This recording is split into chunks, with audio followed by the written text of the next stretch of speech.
The Prisoner has so much happening, and it's so odd, that it's easy to start analyzing its themes and symbolism to the point that you end up in a post-modernist stew of nonsense. It's been dissected from every angle, a good example being Colin Cleary's lengthy essay on the series. There are even debates as to which order to watch it in and which episode should be considered its core. I'm sure it comes as no surprise to any of the regulars here that I look at The Prisoner as a pillar of the 20th century commentary on totalitarianism. It has all the usual elements, which I'll get into, but most notably, it's framed in this surreal setting that seems orderly and pleasant on the surface, but has this threatening edge to it that makes it feel much more familiar than 1984, for example. The opening title sequence establishes the premise in one of the most efficient 3 minutes of television ever devised. A man angrily resigns from some unspecified institution. He has plans for his retirement, but back at his home he's gassed, abducted, and wakes up in a mysterious village. It's a question of your resignation. We never know his name. In the village, he is only number 6. Everything he does in the village reinforces this assigned identity. And this is part of the reason why The Prisoner is, I think, such a great insight into totalitarianism. The village isn't a brutal, dreary land of industrial gloom and police checkpoints. It's a pleasant little resort town. The people are friendly, everyone has a comfortable place to live, there are shops and restaurants, all manner of community activities to pass the time. The village is nice. 6 only has such a hard time because he refuses to just relax and be part of it. That's all he has to do, just stop being such a contrarian and embrace all the good things it has to offer. But he can't. Let's make a deal. You cooperate. Tell us what we want to know, and this can be a very nice place. You may even be given a position of authority. I will not make any deals with you. One of Cleary's notable observations is that the village has shops, restaurants, social clubs, but no church, suggesting a deliberate dig at the materialistic worldview. There is an anti-modernist streak to it, but I don't want to rehash all of that same ground. I mention it only because it's useful to be aware of this apparently deliberate omission of the spiritual, of the village as a materialist, progress-obsessed place. What must we do?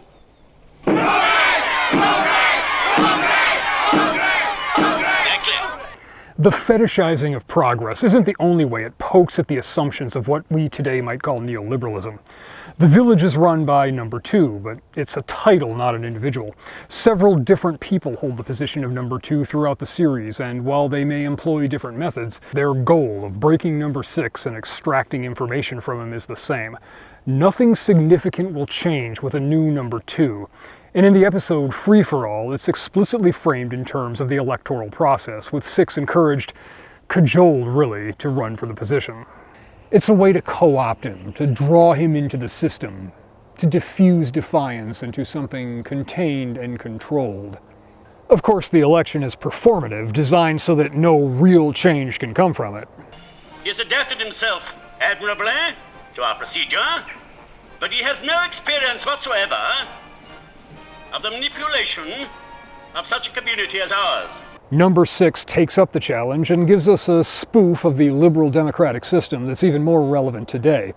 Giving a campaign speech while standing on a landlocked concrete boat has layers of symbolism.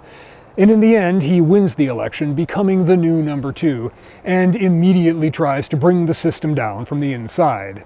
I am in command. Obey me and be free. You're free to go. You're free to go! You're free to go! There's some hints here of what's coming. And of course, no one obeys, and goons come to beat him down. The system defends itself, even from its figurehead leaders. He can hold power, but only to maintain the status quo. Which isn't to say that it's all performative or rigged, but rather that the big decisions are made before the figureheads are chosen. The process is a way of manufacturing consent, both in the world today and in the microcosm of the village. I have a choice, You do as you want, as long as it's what you want. as long as it is what the majority wants. We're democratic, in some ways. And a key element of the illusion of modern politics is making people believe things that are often contrary to their interests, demonstrably untrue, or even comically absurd. In The Schizoid Man, number 6 is subjected to epic gaslighting, trying to convince him that he isn't himself. A double replaces him and insists that he is number 6 in an effort to try and get him to fight back and claim the label of 6 for himself, which he has so far vehemently resisted. The whole thing is absurd, but it throws him off balance. How do you even argue with something that you know with absolute certainty is nonsense, but which for anyone else is simply a choice of which source to believe? Going even further than Orwell's doublethink, holding mutually contradictory ideas simultaneously, this method simply repeats absurdities until we begin to question ourselves. But of course, confusion can be used as a weapon against the system just as well as in service of it. The episode Hammer into Anvil plays with this turnabout and offers some lessons for the modern world where everyone's business is online and constantly surveilled. Alert all posts. Special surveillance on number 6. Report any unusual activity to me personally. The problem with drawing conclusions based on any data gathering is simple. Garbage in, garbage out. And you can create a lot of garbage for them to sift through. How many copies of it have you got? 6. May I have them? If you insist, sir. But they're all the same. I doubt it. He takes every copy of the same record and listens to the same segment on all of them right there in the store. Naturally, such peculiar behavior gets reported. I don't understand. They sound identical. Yes, sir. And you say that he was timing them? Yes, sir. I'm positive. There was one in particular. I don't suppose you know which one. Oh, I have no idea, sir. Fake dead drops, hidden messages, pigeons carrying meaningless codes, all twisting the security state around itself, chasing its own shadow. And number 2, seeping with paranoia about informants watching and evaluating his performance, eventually cracks. But the Village has more direct means at its disposal. Dance of the Dead gives us a mix of mandatory public celebration, informants and show trials, and medical intervention, both in terms of drug-assisted interrogation and the pathologizing of dissent. Don't behave like a human being. It might just confuse people. Only you are confused. They're not for long. There are treatments for people like you. At the time the show was being produced, the Brezhnev-era Soviet Union was making use of this process, first put into use during the Stalin era, but greatly refined over the years. State-compliant psychiatrists would declare political dissidents mentally ill as both a way to discredit them and their ideas, and to make repression less overt. They weren't sending people to prison for disagreeing with the government, they were institutionalizing them for treatment. Sounds much more benign, benevolent even. We can see echoes of this today, whether it's pop psychologists diagnosing opposition political figures, dismissing veterans expressing anti-war views as suffering from post-traumatic stress disorder, or trying to frame our political opponents as manifesting a mental disorder. Because if your opponents are crazy people, you don't have to win arguments. If you insist on living a dream, you may be taken for mad. I like my dream. Then you are mad. Number 6 lives in a state balanced between this kind of politicized medicine that comes up in different forms throughout the series and more traditional forms of dealing with dissidents. The episode concludes with a classic, if somewhat ostentatious, show trial. In the matter of the people versus this person, the court is now in session. What is my crime? We'll come to that. At the conclusion of which he is found guilty, or rather announced guilty, because that's usually how these affairs work. 3 judges decide here. As in the French Revolution. They got through the dead wood, didn't they? And throughout the episode, with all its different ways of breaking down the individual, there's this cat just hanging around. It's a mixed symbol, showing up first as an embodiment of defiance. Where did you find it? It found me. You're not allowed animals. It's a rule. But later becoming another vector of control and betrayal. Oh, she's mine. She works here too. She's very efficient. Almost ruthless. These themes of medical coercion, betrayal, and public displays of conformity continue with Checkmate, starting with a game of chess where village residents are the pieces. One of the pieces moves without being ordered and is taken away for treatment. Remove White Queen's Rook to hospital. The plot of this one revolves around the difficulty of organizing any act of resistance or escape in a society full of informants. Well, by their dispositions, by the moves they make, you soon know who's for you or against you. Don't follow you. It's simple psychology, the way it is in life. You judge by attitudes. Anyone that can help you can also help themselves by turning you in. It's impossible to have a real community when no one can trust anyone else. Instead of working together to escape, the group betrays each other out of suspicion and all remain prisoners. You're one of them. I'm not. You are. What? As I was saying, a slight misunderstanding. Layers of control are apparent, and many of them are self-reinforcing, in part because the real interpersonal bonds are blocked. They have no names, only numbers. Everyone suspects everyone else of working for the authorities. Each individual isolated and alone, even while surrounded by everyone else in bright clothing and happy little cafes.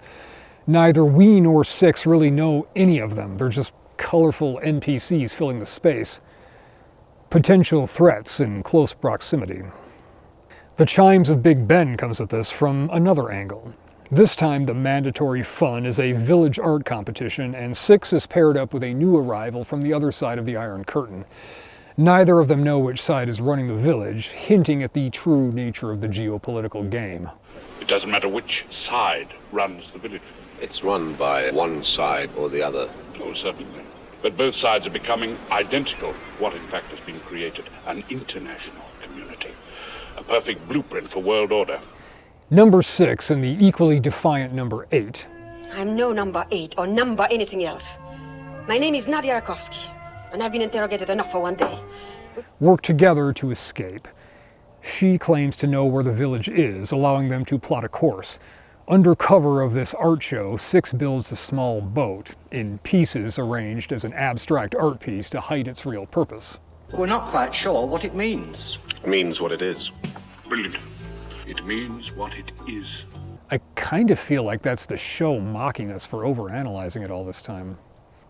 Of course, the elaborate escape is not merely a failure, but a demoralizing ruse, with Six and Nadia smuggling themselves to London, meeting with Six's old colleagues, only to find that they're in on the whole thing and he's still in the village. I risked my life and hers to come back here, home, because I thought it was different. It is, isn't it? Isn't it different? This episode lands differently depending on viewing order. When originally aired, The Chimes of Big Ben was the second episode. It was the 5th in production order, and in the so-called McGowan 7 list of core episodes, it's the midpoint, adding more weight to number 2 being just as trapped in the village as 6, and better setting the stage for his return. Has it ever occurred to you that you're just as much a prisoner as I am? Oh, my dear chap, of course, I know too much. We're both lifers. Whatever the viewing order, when approaching the conclusion, the series has remained strange and intriguing while simultaneously becoming gratingly tedious with its multiple failed escape attempts. But such is life under a totalitarian surveillance state. Everywhere you go and everywhere you turn, it's there, staring back at you and telling you to go somewhere else. Even when the rules are strange and counterintuitive, the command remains. He's been threatened, restrained, drugged, gaslit, and run through several rat mazes to build hope of freedom, only to crush it. And it's here, at the frustrating edge of madness, that we begin Once Upon a Time. After a docility treatment, 6 and 2 are locked together in a cluttered attic of the mind, a stage where 6 must relive his life and be remade. But both are at risk here. A battle of wills that ends with one of them broken. One teeny weeny week, my boy. Neither of us can leave. Till death do us part. Thunderdome of the mind. 2, the face of authority, frames the roles. I am your father. Do I ever say anything that makes you want to hate me? This role morphs into headmaster and the educational system in general. You must conform. Yes. It is my sworn duty to see that you do conform. A prospective employer, a judge, all authority figures trying to tease out why he resigned. The struggle goes back and forth, 2 flipping between mentor and tormentor in a strange and intense exchange that ends with the death of number 2, and 6 being taken to see the elusive number 1. But not directly. In what always strikes me as a flashy, absurdist parody of bureaucratic procedure, he must first run the farcical gauntlet of the final episode, Fallout. After returning his own clothes, "We thought you would feel happier as yourself." nodding back to the carnival and its suggestion of appearances defining reality, he is led to an underground chamber. I could probably use one of those the way this is going. And he enters into a Bond villain lair and another struggle session of sorts, with a parliamentary assembly that serves as equal parts trial and coronation, all overseen by a mechanical eye, which itself can be overthought in several ways, even more today than at the time. It must be pointed out that this episode was written extremely quickly. It's very raw, more feverish rant than carefully crafted symbolism. 3 types of rebellion are enumerated in this assembly. The first, the knee-jerk rebellion of youth. But when the common good is threatened, when the function of society is endangered, such revolts must cease. It's inevitable, ineffectual, and easily dealt with. The resurrected and surly number 2 is something else entirely. An established, successful, secure member of the establishment, turning upon and biting the hand that feeds him. This too must be dealt with. And finally, number 6. A revolutionary of different caliber. A man of steel.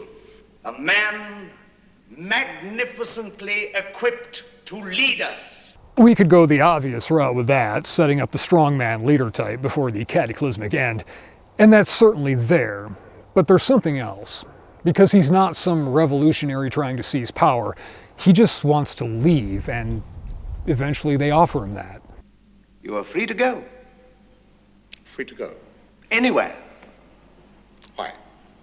You have been such an example to us. Why? But it's bait, because with the offer of leading them is also the promise of answers. He can go back to his life, or he can pursue knowledge of his real circumstances.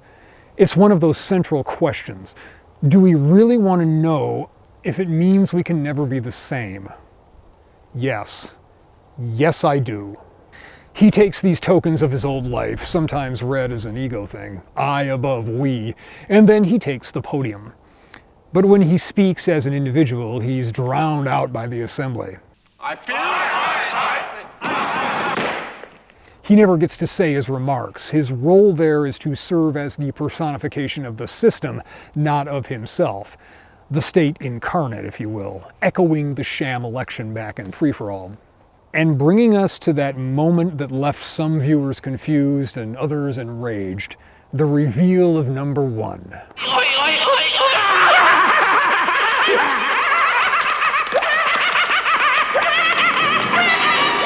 Mayhem ensues, the 3 rebels join forces to take down the village while the people evacuate, and the village is presumably destroyed in a jumbled mash of Cold War imagery. Meanwhile, the 3 rebels escape to London, finally free of their prison. Or are they?